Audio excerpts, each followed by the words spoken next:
మహబూబాబాద్ జిల్లా గత 2 రోజులుగా కురుస్తున్న వర్షాల నేపథ్యంలో ఎమ్మెల్యే క్యాంప్ ఆఫీసులో మీడియా సమావేశం నిర్వహించిన మంత్రి సీతక్క.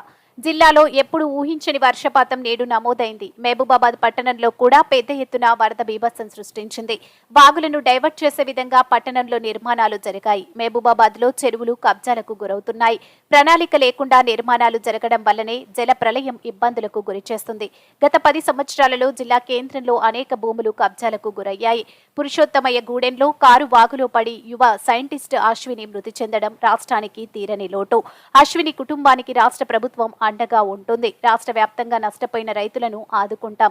తెగిన రోడ్లను, చెరువులను పునరుద్ధరణ చేస్తాం. వరద బాధిత ప్రాంతాలలో పునరావాస కేంద్రాలను ఏర్పాటు చేశాం. ప్రభుత్వం అన్ని విధాలుగా ఆదుకొని అండగా ఉంటాం.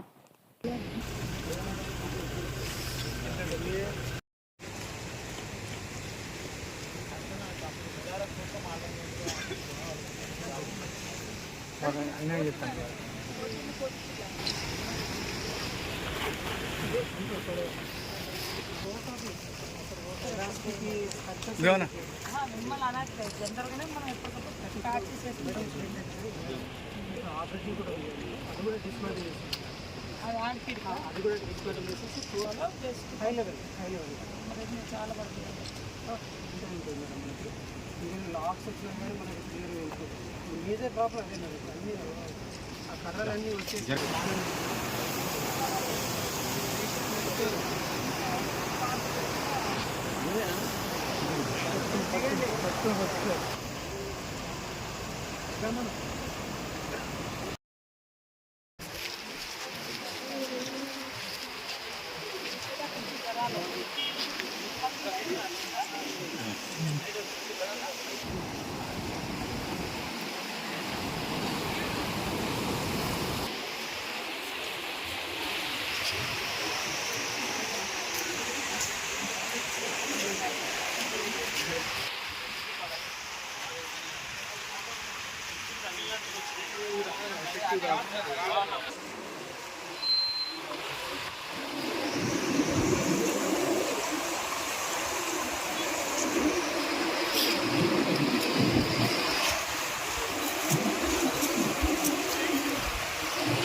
ఓకే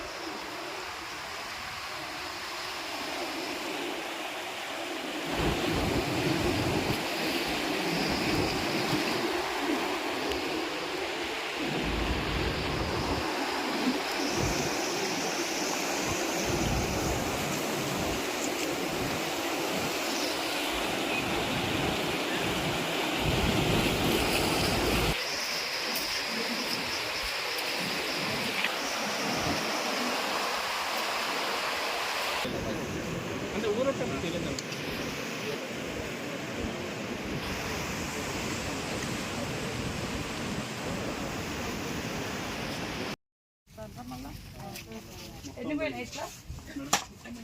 మొత్తం 16 పోయినాయి. అన్నీ మట్టి గోడలు పెంకటిలు మొత్తం మట్టి గోడలు పెంకటిలు మొత్తం ఫుల్ పార్షల్.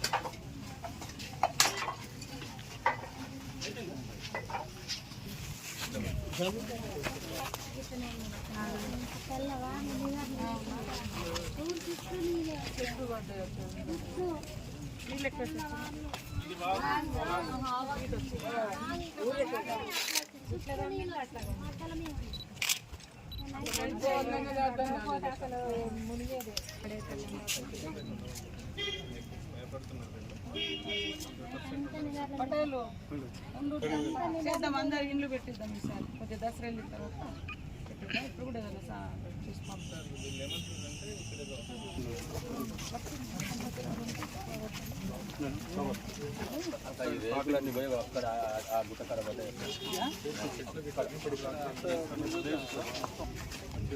మొత్తం తీసేసి రోడ్లన్నీ పెట్టినట్టు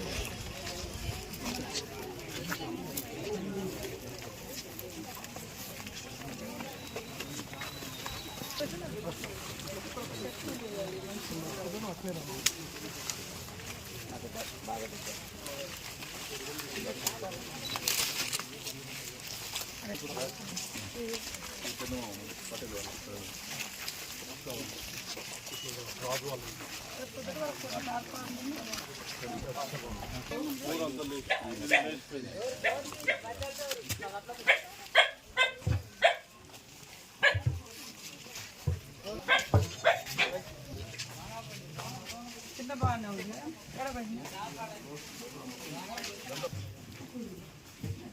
ఇట్లా లేపుకొని పోయింది లేపుకొని మళ్ళీ ఇక్కడ చెక్కన్న పక్కకు ఇక్కడ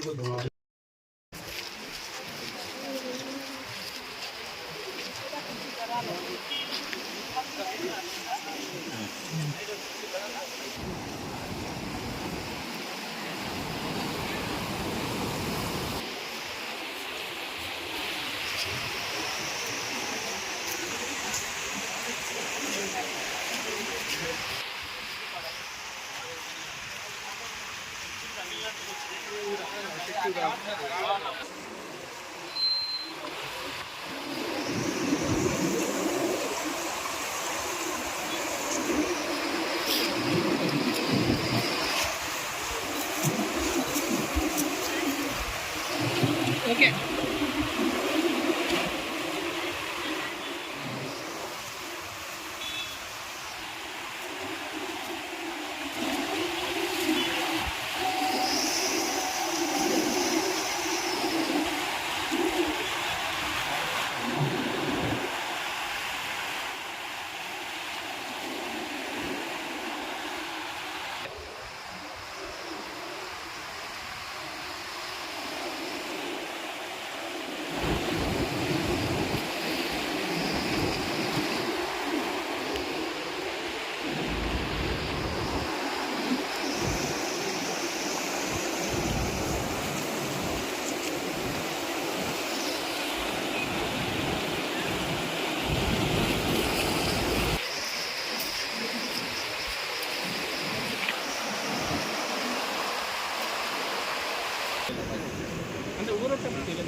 ప్రభుత్వం సీఎం గారు కానీ అదేవిధంగా డిప్యూటీ సీఎం గారు మరి వివిధ శాఖల మంత్రులు మరి అదేవిధంగా మన సిఎస్ గారు ఎప్పటికప్పుడు జిల్లాలో ఉన్నటువంటి అధికార యంత్రాంగాన్ని అప్రమత్తం చేస్తూ వారికి కొన్ని సూచనలు చేస్తూ ప్రజల్ని కాపాడే ప్రయత్నం జరిగింది. వాస్తవానికి మనం ఎప్పుడు కూడా ఊహించని విధంగా వర్షపాతము ఈసారి మహబూబాద్లో కూడా పెద్ద ఎత్తున నమోదవడంతో ఊహించని విధంగా రోడ్ల మీదకి నీళ్ళు రావడంతో మరి కురివి మండలంలోని సీతారాం తండ కూడా పక్కన ఉన్నటువంటి వాగు మొత్తం కూడా ఊరు చుట్టూ కమ్ముకొని ఊళ్ళకి నీళ్ళు రావడం జరిగింది. ఎలాంటి ప్రాణ నష్టం లేకుండా వారందరూ కూడా సేఫ్గా ఉన్నారు. ఇప్పుడు ఇందాక ఆ ఊరికి వెళ్ళడం జరిగింది. మహబూబాద్ పట్టణంలో కూడా పెద్ద ఎత్తున వరద బీభత్సం సృష్టిస్తారు. దానికి ఇవన్నీ మనం చూసినప్పుడు చెరువులు ఎక్కడ ఉండాలో అక్కడ చెరువులు లేకుండా చెరువులలో కట్టడాలు జరిగినాయి. మరి వాగులను డైవర్ట్ చేసే విధంగా నిర్మాణాలు జరిగినాయి. ఇవన్నింటి దృష్ట్యా ఒక దిక్కేమో అత్యధిక వర్షపాతము, సేమ్ టైంలో ఎట్లా వచ్చిన నీళ్లు మరి వాగుల్లోకి లేదా చెరువుల్లోకి పోకుండా అవన్నీ ఎక్కడికక్కడ కబ్జాలు గురి కావడంతో ఇండ్ల మీదకి నీళ్ళు వచ్చినటువంటి పరిస్థితి. కనుక చూస్తే అడవులు తరిగిపోయిన తర్వాత అడవుల నుంచి కోతులు కనుక ఊర్ల మీదకి వస్తున్నాయి, ఇతర జంతువులు ఊళ్ళ మీదకి వస్తున్నాయి. అట్లనే చెరువులు కబ్జాలకు గురైన తర్వాత హైదరాబాద్ కావచ్చు, మహబూబాద్ కావచ్చు, వరంగల్ కావచ్చు, లేదా ఎక్కడైనా ఖమ్మం లాంటి ఎక్కడైనా కూడా ఇవాళ పట్టణాలలో జనాభా పెరిగి మరి ఒక పద్ధతి ప్రణాళిక లేకుండా నిర్మాణాలు జరగడంతో ఈరోజు అంటే ఈ యొక్క జల ప్రళయం మనల్ని ఇబ్బందులకు గురి చేస్తున్నటువంటి పరిస్థితి. కాబట్టి సామాన్య ప్రజలు కానీ, అధికారులు కానీ, ప్రజాప్రతినిధులు కానీ, మీడియా సోదరులు కానీ ఇలాంటి కబ్జాలను ఎక్కువ ఫోకస్ చేసి భవిష్యత్ తరాలకు మంచి జీవనం ఉండాలంటే మంచి నిర్మాణాలు అంటే ఒక ప్రణాళికాబద్ధంగా నిర్మాణాలు జరగాల్సిన అవసరం ఉంది. మహబూబాద్ పట్టణం చూస్తే ఎక్కడ చూసినా మరి 10 సంవత్సరాల కాలంలో ఎన్ని రకాలుగా భూములు కబ్జాలకు గురైనాయి. అదేవిధంగా కొంతమంది వ్యక్తులు ఏ రకంగా ప్రభుత్వ భూములను కూడా పట్టాలు చేసుకున్నారు. అదంతా డీటెయిల్స్ ఉన్నాయి. రేపెల్లుండి మా స్థానిక ఎమ్మెల్యే మురళీ నాయక్ గారు, ఉదయ్ చందర్ గారు, అదేవిధంగా అంజయ్ గారు, మా ఉమ్మ గారు, మా రామరెడ్డి వీరందరూ కూడా డీటెయిల్డ్గా రేపెల్లుండి తీస్తూ ఉన్నాం. కాబట్టి ఇప్పటికిప్పుడు ప్రజలందరికీ ఎలాంటి నష్టం జరగకుండా కాపాడుకోగలిగిన, ప్రాణ నష్టం జరగకుండా. ఒక దురదృష్టకరమైనటువంటి సంఘటన, మరి వారు కారేపల్లి నుంచి వస్తున్నటువంటి తండ్రి కూతురు, ఒక గొప్ప సైంటిస్ట్ కావాల్సినటువంటి మరి ఒక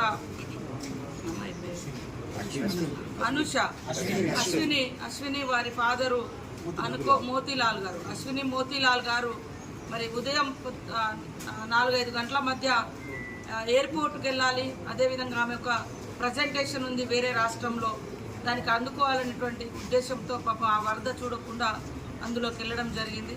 ఒక మంచి సైంటిస్టును ఈ రాష్ట్రం, ఈ దేశం కోరుకోవడం మాకు అందరికి కూడా చాలా బాధాకరం. కాబట్టి వారికి కూడా మన ప్రభుత్వం అండగా ఉంటుంది.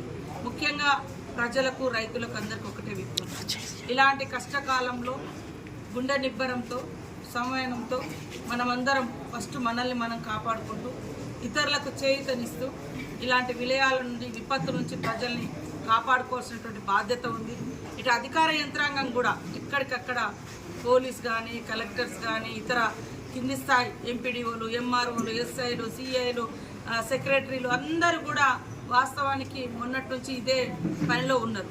కానీ ఊహించని విధంగా ఇటు వస్తుంది వర్షపాతం. అంటే మొన్న చూస్తే ప్రెడిక్షను అసలు ఈ రెడ్ జోన్లో మహబూబాద్ జిల్లా లేదు, రెడ్ అలర్ట్లో మహబూబాద్ జిల్లా లేదు, కానీ అత్యధిక వర్షపాతం మహబూబాద్లో పడింది. అంటే వెదర్ అంటే అంచనా వేయలేకపోతుంది. అయినప్పటికీ కూడా ఎప్పటికప్పుడు మనం జాగ్రత్తగా ఉండాల్సిన అవసరం ఉంది. ఖచ్చితంగా నష్టపోయిన రైతులను ఆదుకుంటాం. అదేవిధంగా తెగిపోయినటువంటి రోడ్లను కూడా తొందరలోనే మరమ్మతు చేస్తాం. అదేవిధంగా చెరువులను కూడా తొందరలోనే మరమ్మతు చేసుకుందాం. ఫస్ట్ ప్రాణాలను కాపాడుకోవడం మన ఫస్ట్ ప్రాథమిక బాధ్యత.